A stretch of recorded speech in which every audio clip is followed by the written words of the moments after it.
a sure thing. Change, change. Expect a miracle change.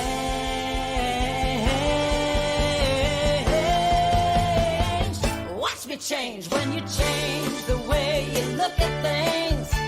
The things you look at change. When you change the way you look at things, the things you look at change. When you change the way you look at things, the things you look at change. When you change the way you look at things, the things you look at change. Now do do do do do do change. Do do do do do change. Do do do do do change. Do do do. Good afternoon and welcome to Spirit Cafe. I'm Barbara Schreiner-Trudell, And I'm Cheryl Rogers. and we are so grateful that you're here with us today. Oh, we've got a bang-up show for you today. But let us begin with the land acknowledgement. And as we gather from many places on Turtle Island, as we as settlers are grateful for the opportunity to meet here, and we thank all the generations of people who have taken care of this land for thousands of years, including Métis, Inuit, and all Indigenous peoples. And although I'm not a person of African descent, I'm committed to continually acting in support of and solidarity with Black communities seeking freedom and reparative justice in light of the history and ongoing legacy within Canada and the US. We also acknowledge the contributions that all Indigenous and Black people have made to both countries in shaping, strengthening our communities and our world. And by making this acknowledgement, we strive to be allies and take an active part in reconciliation. We recognize our oneness, we realize our history, and we choose to create a new reality. We are one. Yes, we are. Yes, we are. Well, our guest today is Joanne Bond, who was born here in Ontario, Canada, in Parry Sound, and lived here for many years with raising her family, raising horses, doing all kinds of stuff. And at age 59, her and her husband bought a sailboat, sold everything, and hit not the road, but the seas. And I'm going to let her do all the talking about the remarkable, marvelous things. Plus, we have lots of pictures to share as well. So let's welcome Joanne Bond. Hey, Jo. Hello. Good morning. Good morning. Good morning. Joe, I want people to hear how you and I met. Basically, we were washing dishes at a little party in Progreso, Mexico. And I think I asked you how long you were going to be there for in Progreso. And you started telling me, well, let me tell you a little story. This is how we came to be here. And I would love people to hear how you actually landed up in Progreso. I also want them to hear how you started sailing, like what happened to get you and the captain, which is Joe's husband, we call him the captain, how you got to be on the seas. So let's start from the very beginning. Yes. Okay, I can do that. First of all, I would like to thank you for having me here. I really do appreciate it, and I think I'm going to enjoy it terribly much. So, okay, I will start with who I am. And I am just a simple woman, grown and born in Ontario in Canada, and love it there, and thought that it is a place that I wouldn't have ever left.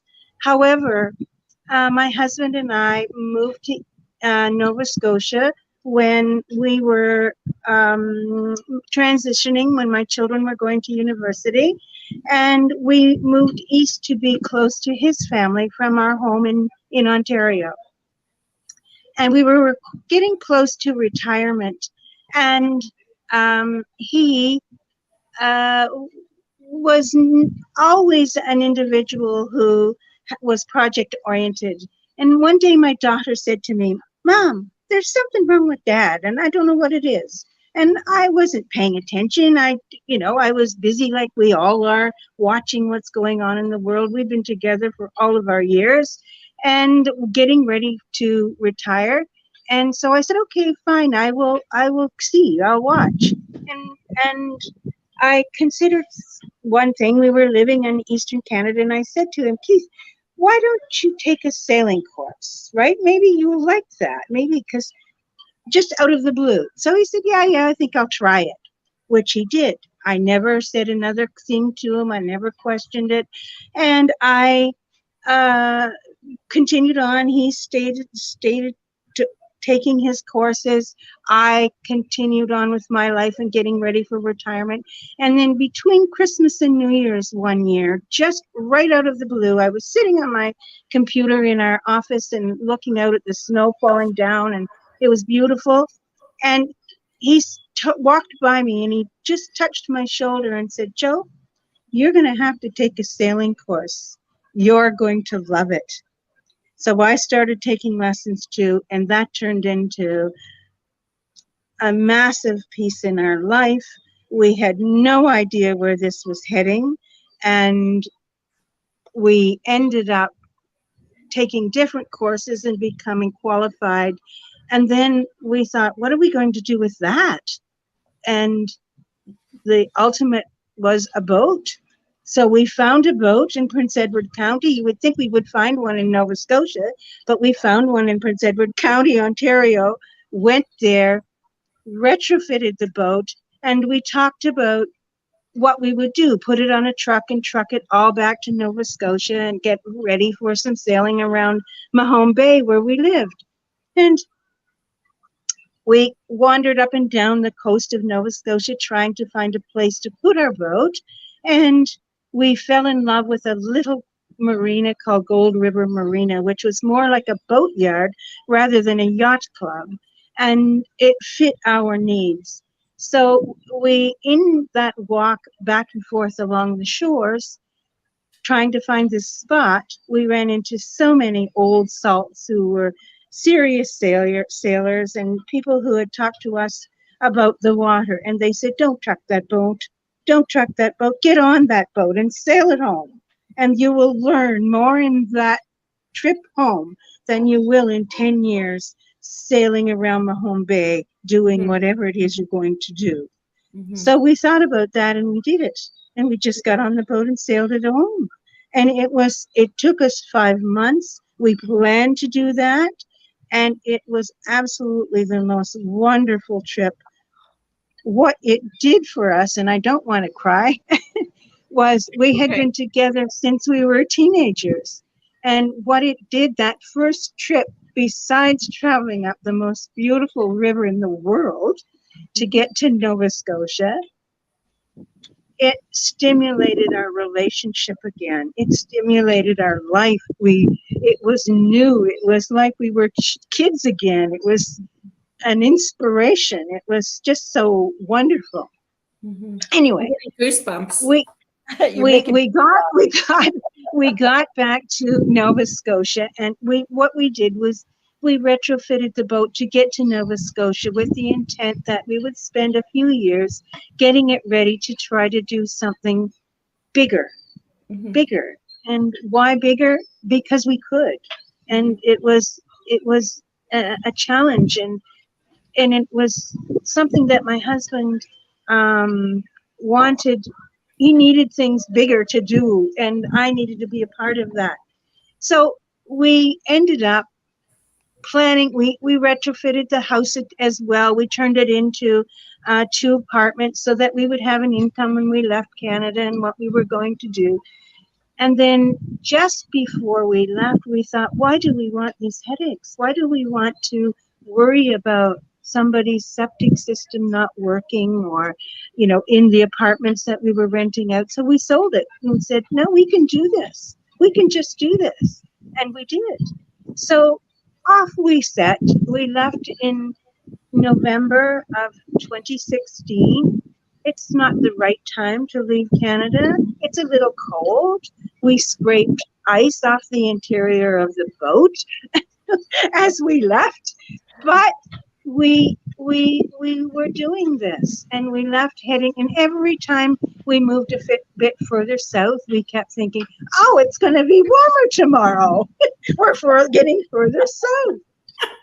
And unbeknownst to us, and not, and surprisingly to us, along the way, not only were we a sailboat leaving Nova Scotia, but 6 other sailboats leaving Canada from different designations also chose November to leave. And we were pulled together. We met each other along the way. 6 Canadian sailboats, all with the same idea. We had all with no intent of meeting one another, all just heading south, trying to find some heat. Wow. And So we can I ask you a question, Joe? Sure. Would you mind sharing with us how old you were when you started taking sailing lessons? I was 59, as was my husband, and we had never been at the sea before. We had never wanted to be sailors. We just thought that we were capable. Fortunately, we have the health. Fortunately, we don't have any hindrances. Fortunately, we're simple folk and can do things that we want. And we choose to take on this challenge because it offered us the opportunity to intermingle with another piece of the world that we'd never been to before. And the senses that bring us to connections and the natural place you're supposed to be in the world. And I believe that we were destined for this peace, and the sea called us to it, as well as numerous other things. I'm bowing to you like, oh my gosh. Hence my hero. You are such an inspiration. And when I met Joanne, I just knew we had to have her on the show. And here, and look at this beautiful boat. Like, oh, well, it's not a boat, is it? It's a ship. No, it is our sailboat. That picture was taken on Canada Day in the Bahamas, and it was at anchor. We anchored there for 6 months, through which we entered a hurricane. We left the boat to go there to a shelter on shore because it is an animate piece of, it's not our life, although we love it. We chose to go safely to shore and leave the boat in a hurricane hole. And when we returned, we had spent 2 months attempting to make sure she was safe where she was left. And it was only 1.5 miles away to the shelter. And we watched her throughout the storm. However, when we returned to her, the only thing that had happened to her during 176 mile an hour knot winds, a table cloth slipped off the table in the interior onto the floor, and we knew we were blessed. Wow. We knew when we were blessed. That's a And we've miracle continued. itself. We've continued. We were 6 sailboats spending that time there. We spent 11 months sailing around the Bahamas. From there, we sailed to Cuba and spent 9 months sailing in Cuba, and that brought us to Mexico. But before we get to Mexico, okay. There's a story you told me that sticks out in my mind again, that just to me was so profound. When you were on the boat going to shore, looking back at your sailboat, right? During preparing for this hurricane, share with me what went through your mind, or with us, because I know, but yes. Well, what was happening is we knew we had friends. One of the 6 boats that was sailing with us throughout our journeys was already in Antigua. So this hurricane was coming north, and the people that we've met and been connected to along the way were giving us updates as the storm came north to us. And we prepared. We were going to a shelter. So what was that going to be like? It was in a church, an auditorium, and we were staying there for 5 days because we couldn't get across um, the harbor. So we traveled in a taxi. So we had to go water taxi. So we had to go a couple of days before. So we had a couple of days to prepare. And I kept thinking about what will we do? What will happen? So we had our pack sacks packed, all we needed. In our boat was safe. It had been taken care of as much as it possibly could, and we put into our pack sacks just our backpacks, what we needed. Our passports, my wedding band, just the things that are my pictures on my walls for my grandchildren. If something should have happened to the vessel, so those were all things I couldn't live without. Things that would fit in a backpack, and both of us, that's all we had. And we're in the water taxi, and it's a beautiful day. You would not know that things were going to happen. And I turned my head to look back at her, and I love that boat. And I thought to myself, we are leaving a very small footprint here. This is wonderful. If we don't survive this, we have not harmed this earth in such a huge way. We have cared for it as much as we could. And that felt to me, it was so uplifting. And my husband as well. We just felt we could go where we were going, and we were safe no matter what we were going to do. We had it. Mm-hmm. Mm-hmm. That's such a Absolutely. great way to live, to have that Well, understanding that it this it is not. It is a good way to live, but this life is certainly not for everyone, right? It's for us, and we understood that.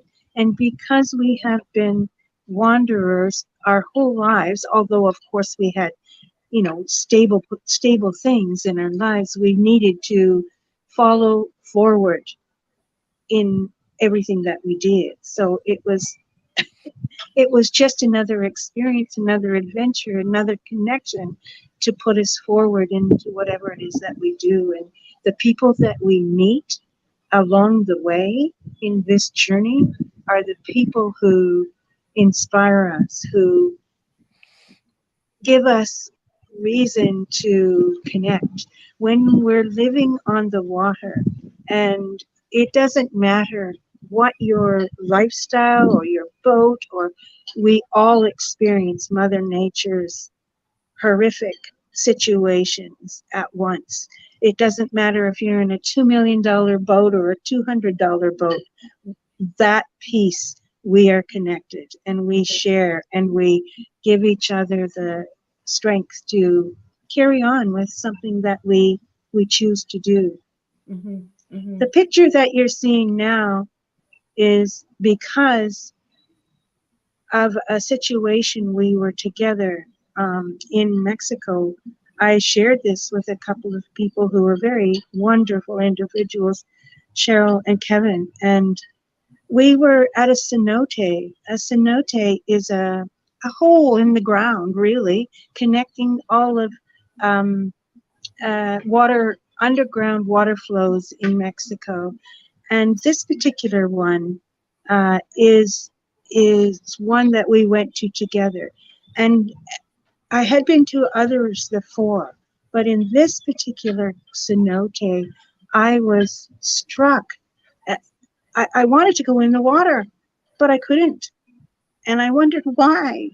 And I love the water, and I wondered why. And it was because I was struck by the colors that the water was throwing towards me. And I couldn't turn away from it. I had to take pictures, and I took 100 because that water spoke to me so strongly that the connections between the colors, it looked to me like they were paintings. They were incredibly beautiful, and I couldn't turn away. So I never got a chance to get in the water.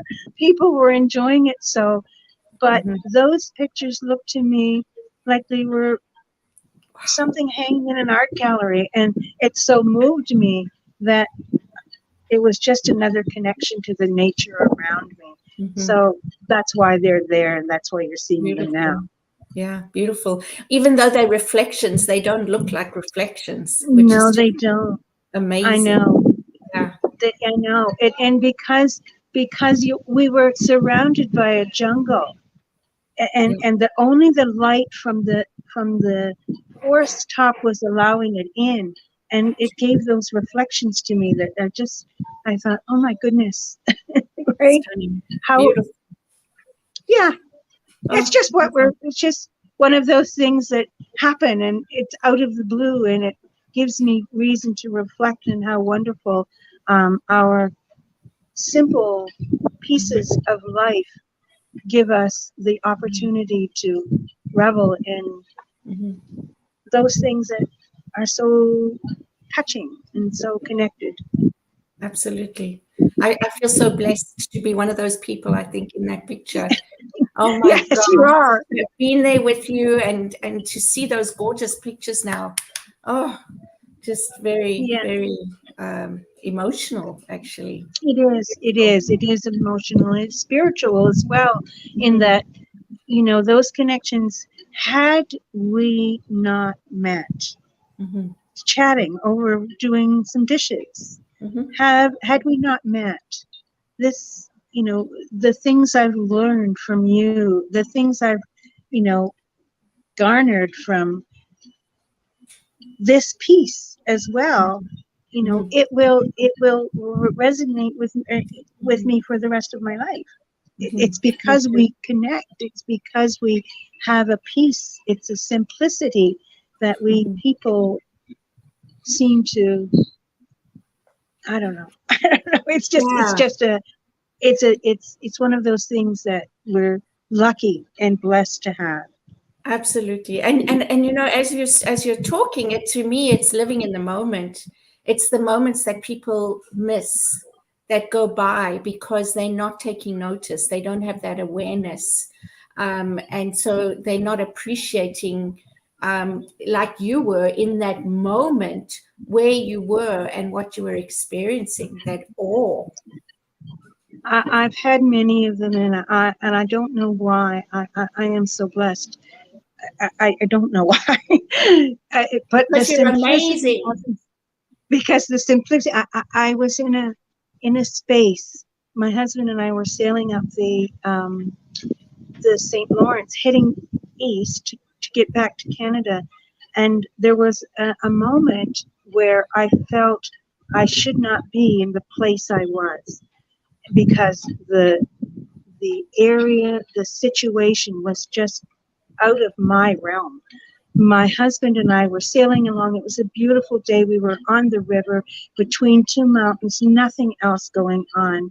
And a pod of white beluga whales came up and swam around the boat for at least half an hour, singing to us. Beautiful. Beautiful. That's magical. It's one of I know, it's one of those things that you just can't explain. It's just happens, and it changes the way you pursue things sometimes. And I just am so blessed, right, to have had those opportunities. Simple little things, but they impact our world so much. You think about, oh my gosh, I need to pick up that piece of plastic that's floating in the water. I need to, so many things come from those little experiences that we have that bring us together. Yeah, absolutely. Oh my gosh, you shared those stories with me too. That's beautiful. That's also in Mexico. Or was that Peru? Yeah. Peru, No, right? no, no, that's Talantongo, Mexico. Okay. It's in the mountains of Mexico, and that water is the way the water is because of the minerals in the mountains around it, and it flows out into that river out of two spectacular caves, of which I was so fortunate to go into. Yeah, That I water saw. is hot because of the water inside the volcanic action around the mountains. So it's like a spa water. It's amazing. Yeah, Joanne's had such amazing adventures. I must tell you, like, oh my God, she put something on her bucket list and it goes tick, tick, tick. I just love it. So beautiful. I saw all those pictures as well. And oh my gosh, the waterfall in the cave. It was I just know. stunning. Absolutely I stunning. know. Another That thing that I would love to experience as well. oh, you should come back and do it. It is it's life altering. Mhm. It is. Okay, It so tell really us is. now, how long were you on the water? How long had you been away from home when you landed up in Mexico, in Progreso, Mexico, and how did you land up there? Okay. We were headed to Guatemala because we were going to Guatemala to meet three of the other vessels. Because when we travel, we try to meet in different areas. And three of the other vessels that we met in the U.S. when we were heading south were already there for hurricane season. They were there, and we were on our way to meet them. And we were crossing from Cuba to the Yucatan to head south. And we were 44 miles away from our destination, and we were caught by the Gulf Stream, which is a stream that follows up through the Gulf of Mexico, through the Caribbean, up through the Gulf of Mexico, and east up through Florida and onto the onto Europe. And that heats, all of the water. Anyway, it doesn't matter. We're heading across there. We got caught in that Gulf Stream, and we have a small vessel. It's only 33 feet, but it works for us. We got caught in that stream, and it took us 167 miles into. We were 44 miles from Mexico, and it took us 167 miles north into the Gulf of Mexico. We were having some issues with the engine of our boat, so we didn't have enough power in our boat to pull away from it. So we had to sail out of it. And the current is extremely strong. So 8 days into that adventure, nobody knew where we were. We knew where we were, but our family and friends were worried because they didn't know. But we pulled away from it, pulled down into the coast of Mexico, and came to El Cuyo. When we were in El Cuyo, offshore, we anchored there. Just now we see Mexico. Okay, fine. We're going to get back. We're going to head back east, and then the propeller shaft on our boat broke in heavy seas. So now we can't move. We can't sail. We can't do anything because we have no shaft.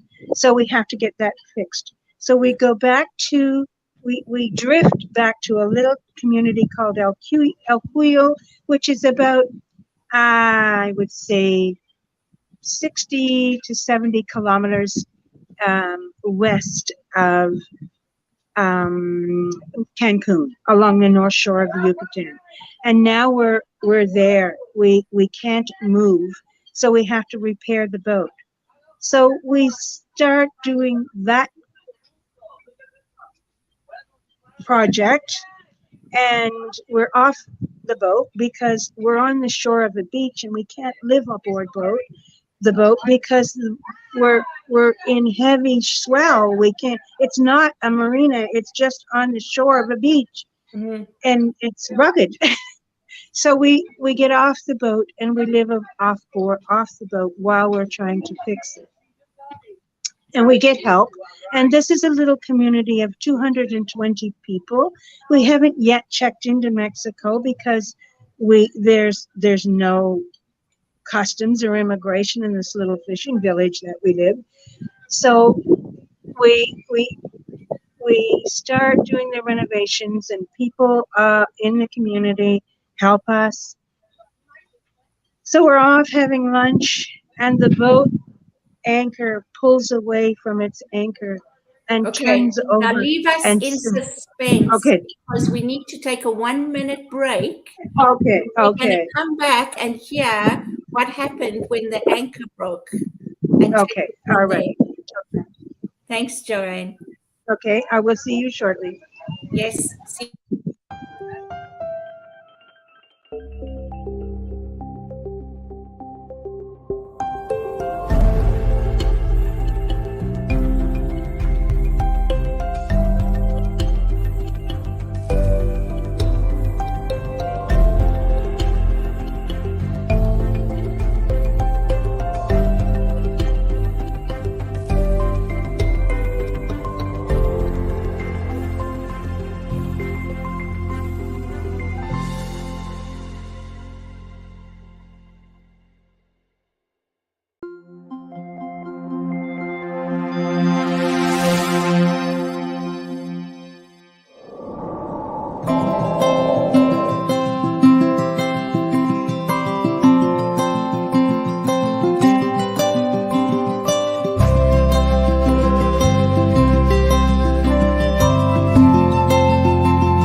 New Thought Media Network is on the rise. We're looking to grow with you. Do you have technical media experience or perhaps a desire to learn? Are you willing to volunteer your precious time and attention? We share this message to benefit all. If you possess a computer with a camera and a microphone, we will share our knowledge with you. Behind the scenes or being the star, let us bless our one. Contact us at info@ntmedia.org.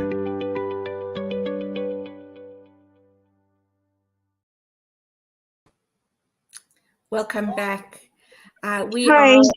We're on an adventure with Joanne Bond, who is an incredible woman that I met in Progreso, Mexico, who has the most amazing life experience. And she's sharing some of those with us, which really only started in retirement. So this for me is just such an inspirational experience that Joanne and her husband Keith are living together and sharing with some of us. So thank you, Joanne. Thank you for being here. Now, we left off before break where you were off the shore, anchored just off a little village of 200 people in Mexico on what we call the Emerald Coast, I believe. Because the ocean is green. So that coast at the top there between Cancun going west all along that area is known as the Emerald Coast. So the anchor broke. What happened? The boat sunk. It drifted to the beach, went over 3 sandbars, flipped over on her side, and sunk. And we were both incredibly nervous about what was going to happen. And I can remember telling my husband, you must go aboard the boat and we're going to have to do something.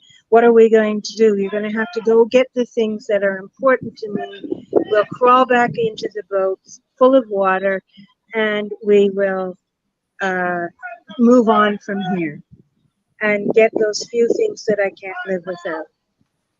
Again, we did that. We crawled up into the boat, so went through the water, picked out the things that we needed, and went from there onto land, buried all of that stuff in a sand pile because we couldn't carry, we're 2 miles away from any, the boat landed up on a beach 2 miles away from anywhere. So, okay, we put it in the sand. We weren't going to care. We knew we were going to do, and I was bound we were done. I'm sure we were finished. And my husband just said, Joe, you can't think that way. We're going to recover from this. We will make this happen. We will get back aboard that boat and we'll continue on. So in effort to do that, we hired a team. We got the boat out over top of there's so much more involved in this story, but it could go on forever. But we got it to a position where we could sail it. We cleaned it up. We got ready. It took us 3 months. We lived, in that little community. We got the boat back to her estate, and we moved forward to Progresso, where we are now. And the reason we came to Progresso was because now we needed to put a new motor in the boat. We needed so much work done. And this community had a huge harbor, and we found out about it. And when we arrived here 4 months later, we sailed here because we had no engine in the boat. We had enough supplies to get here. It took us 9 days to sail from there along the coast of Mexico. And we got into a little squall, which tore out the front sail. So we just dropped the anchor and put the sail down in through the front hatch of the boat, out down through the settee, and pulled it out the back hatch. And we sat there for 2 days and stitched the sail back together. Of course, now we've since bought new sails, but that particular sail worked after we stitched it together, and we sailed on here to Progresso. And we found this community to help us. And then, of course, while we were here, COVID, of course, hit. And we, no voyages were open to us because no countries would open their doors to sailing vessels. So we had to remain here during that time, which we did. And of course, a new community built. Mm-hmm. While we were here, we ended up getting involved with volunteer organizations. We volunteered at a school. We volunteered at numerous different fundraisers for children in the community. We volunteered at a Nobel Peace Summit in Merida for 2 weeks. That was an incredible experience as well. And we became part of a community here. And so how long have you been there? How long have you been in Progresso now? We have been in Progresso for 3 years. And we are the last year that we have been here, because I mentioned to you, we were prepared to leave a year ago. And we're not leaving now until the end of April. But we were prepared to go last year to when countries started to open up again, we were on our way. But 2 of the vessels that we had intended to meet in Guatemala said, no, don't go. Please don't go. We're coming to Mexico because you aren't coming here. We're coming to Mexico, because they either had to import their vessels there in that country, or get out. So they came to Mexico to spend a year with us here, and they are here now. and have become part of this community. And we are leaving. We spent that year, one extra year, here to spend that time with them. Then that brought around buying us, a scooter. Who would know that I was going to learn how to drive a motor scooter when I'm 70? It just wasn't something that was in my plan, but it worked, and we bought a little scooter to get around, and we have, it makes life so much more easy for us to get here and there where we're traveling. We live on our boat here in a community. It's Where are you coming to us right now, live from? we are coming. If you can I'll turn the camera a bit so you can see it. Okay, where I am. Oh, Can you see beautiful. this? Yes. This is where I live right now. Our sailboat is in this marina, and we live here, and we live aboard the boat. Beautiful. And I'm sitting in the palapa upstairs now from that. I'm going to miss it terribly when we leave here, because for people like us who live aboard permanently, there are certain things that you require when you live aboard. You need access to supplies, access to marine equipment, access to heavy equipment to lift your boat out of the water, to do repairs to it at the bottom. You have to replace so many things because the boat needs to have work done on it. So Mexico, where we are, offers that at this destination. However, I'm not done, and my husband's not done. So we had no idea when we left Canada who we were as sailors. We now know. And when we left Canada, we were in our 60s and decided that we were going to spend 5 years circumnavigating the world, never knowing that we would never have enough time to do that. Wow. So once we realized who we were and what we found that moving to countries we spent a year in the US coming down, and we engaged in communities and sailing regattas and many things. We spent time in the Bahamas, we spent time in Mexico, we spent time in Cuba, and we got involved and engaged in life in each community. Yeah. And so, Joanne, what I want to ask you now for all of us is this journey started, gosh, what is that, 7 years ago? Yes. And in that time, what have you and the captain learned about yourselves, about life, about who you are as people? Well, the very first thing is that you can do whatever it is that you want to, as long as you don't harm anyone else, and as long as you have your health. And that is a very huge piece that you just have to decide that you want to do it, and you have to decide what it is that you have to do it. And without harming anyone else, if it's possible, it's possible. So that is the first piece. The second piece is that we recognize that we can be an integral part of a community or many communities, and we can participate with very, very little.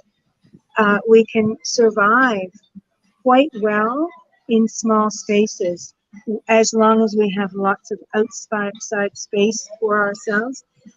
In reality, the interior of our vessel is 10 square feet without our bedroom, right? So that's where we live, but we have this incredible outside space that we try to maximize on and take advantage of, because it's offered to us with without any need for us to give back. It's a gift to us, and we have been given this gift for some reason. And of course, we do give back.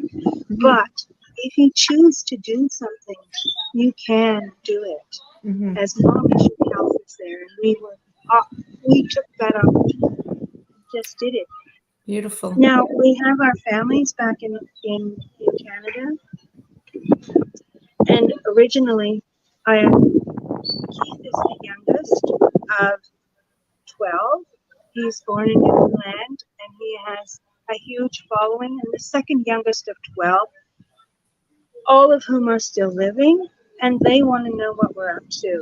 And they want to know, and our children, our grandchildren want to know what we're up to, and they want to know that we're safe. So the only way I could do to started doing that was to start sending little bits of information about what we were up to and what we were doing. And then I realized that in writing those things, that it was a piece of my life that I never really discovered before.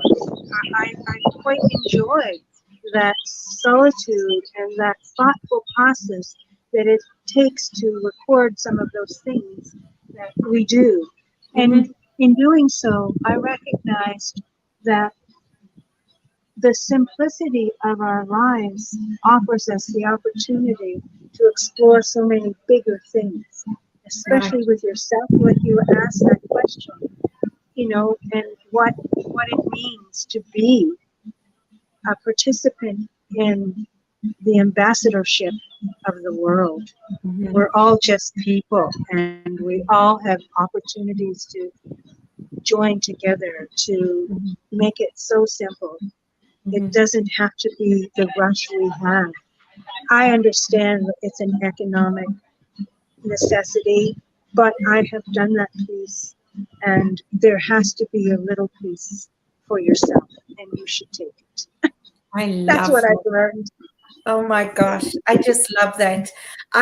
You know, the other thing for me is, first of all, like you said, the simplicity, learning just how little we really do need to gather or to have collect in our lives, right? Because we just part of this economic system that has conditioned us, right, to buy into all these things that we need to have. Well, but really, in reality, what do we need to survive, and what do we need to be happy? Well, it depends. When you're raising children, I think it's absolutely necessary that the opportunity is presented to them to make their choices. But in the future, we may need to look at how extensive that needs to be and how simple we can make it. But it took me 70 years to learn this. So it doesn't come immediately. We cannot say for everyone this is the way it's going to be. And we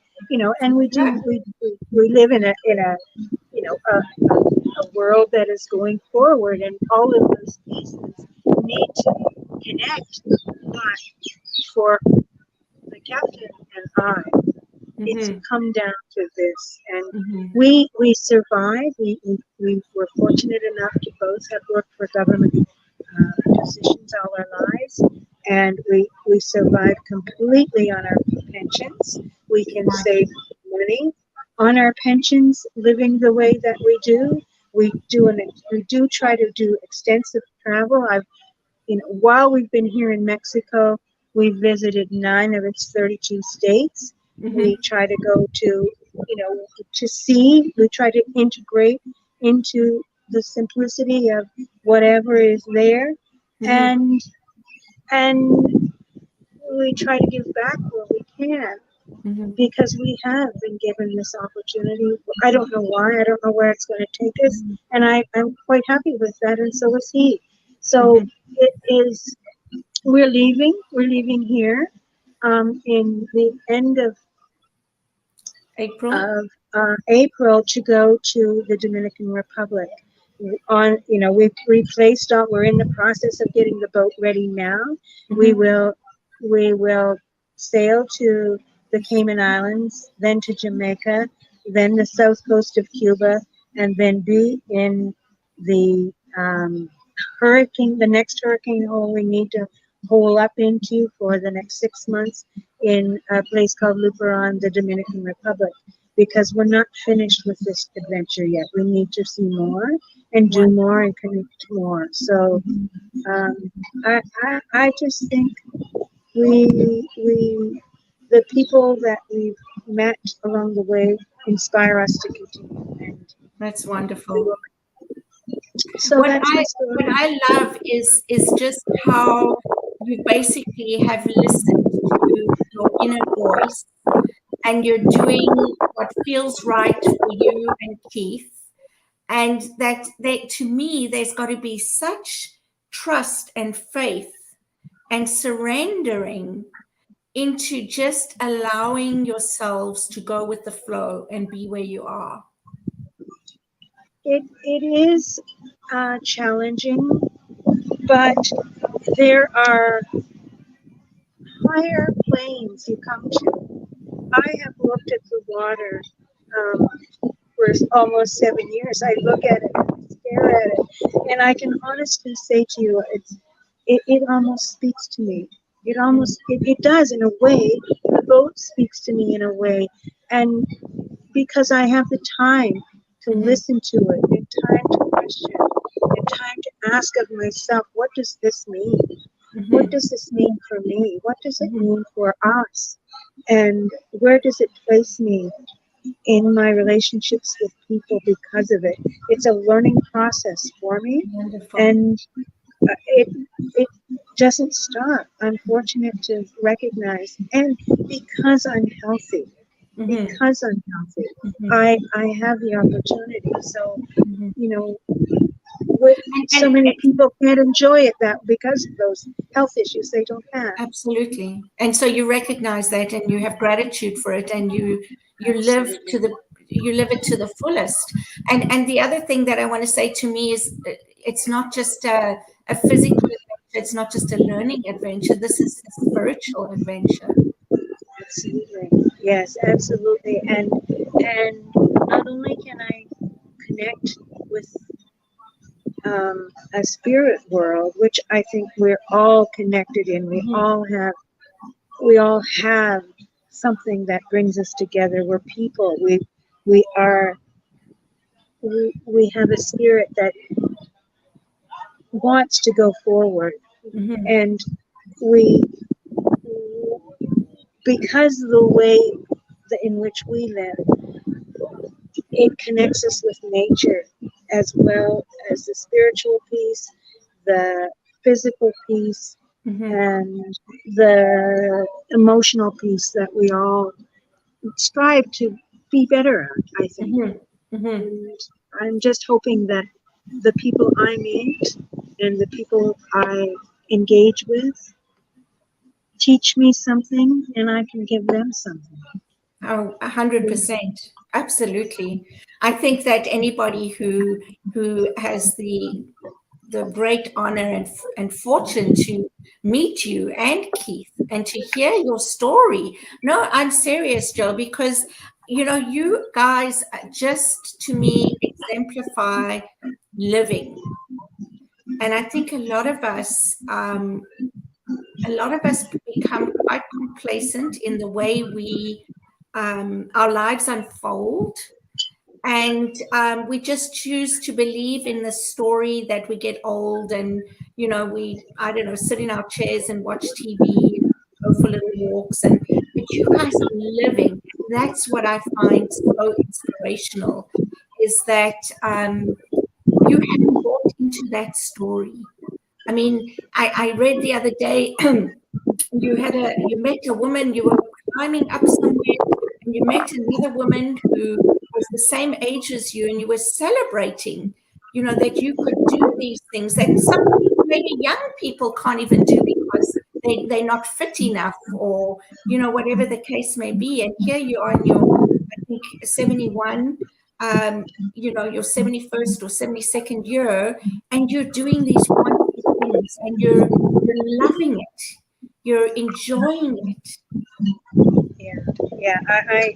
I don't know why, Cheryl. I feel that my husband and I are truly blessed to be able to have this opportunity. I look forward. I look forward to these things. I look forward to the challenges that come forward and the beauty that's there. I mean, in that hike, that was at 7,200 feet. That's a long way up. Yeah. And we had to climb up. That we took horses to a certain level, but then we had to climb up. But the reward for that was the multitudes and the joy of seeing millions of monarch butterflies. I mean, in their natural habitat in a jungle, and there's nothing you can say Yeah. that augments that beauty. It's something that's overwhelming to me, right? Yeah. It's a simplicity, but it's the natural piece of the world, and we fit into it. It's just how do we make it so sacred, right? That everyone has the opportunity to see it 200 years from now. Absolutely. And like you said, the key thing is that you do have your health, and that you are able to do it. And I recognize that we're not all in that position, but I would certainly, we must be aware of it, right? And so part of that is because of the age. Part of what I write, and I've learned about myself that I write much better than I speak, because I can articulate in my head what I want to say much, prepare for that, and I have the time rather than when I speak. But I think you're a natural storyteller, just by the way. Well, but that piece grew out of exactly what you're talking about age, of my husband's family. They can't do this. Many of them are ill. They can't do things. And so they can live vicariously through my stories. They're just stories, right? Just stories of what we're doing, but they can join with us. And they like this, they're on the phone with us to see these things, and they can enjoy being part of who we are at the same time. So we are. Yeah, beautiful. And as we come to the end of this hour, which has just been so enthralling, and I hope that our listeners, our viewers are as inspired by your experience and your sharing as I am. What would you like to leave them with as we end the show today? I want them to be happy and decide for them what makes them happy. Whatever the simplicity of that is, just go for it, and decide for yourself how it is that your individual happiness and your spirit will help you decide that, and then share it with those you love. Because what is better than someone's time with one another? Beautiful. Just sharing time. Yeah, beautiful. And I so I'm in alignment with what you're sharing. And for me, it's also about being present. It's about living in the moment, and it's about, like you said, being with who you're with, and appreciating that, enjoying that, and experiencing that wherever that is. So Joanne, I want to say thank you so much for being with us today. I look so forward to hearing about and reading about your future journeys that are as they unfold. Joanne has a Facebook page, which I would encourage those who are interested in Joanne and the Captain's Journey to follow. And she just shares their journey, their adventures in such a beautiful way, which started with doing it for her family, which we are now all so blessed to be able to share this adventure in a small way with you. So thank you. I share it there, Cheryl, because I'm cheap. And I can store all my pictures there free. But Well, the reality is I do get wordy, but the pictures are great. The pictures and themselves tell a story. the stories are Yeah. wonderful. You do a lot of research. You share history, which is so beautiful. So again, thank you. And thank you to everyone who is here with us, watching now, listening now, and who will watch online after this live event. And please like us, share this beautiful story with your friends, your family, and so grateful to be here and to be with you all. Thank you, thank you, thank you. See you all next week. Take care. On behalf of everyone at New Thought Media Network, thank you for being a member of our virtual family. Your financial contributions help share the New Thought message with people from around the world. Please visit and contribute at www.ntmedia.org/donate. New Thought Media Network, come be you. And please like, share, and subscribe. Until next time, peace and blessings.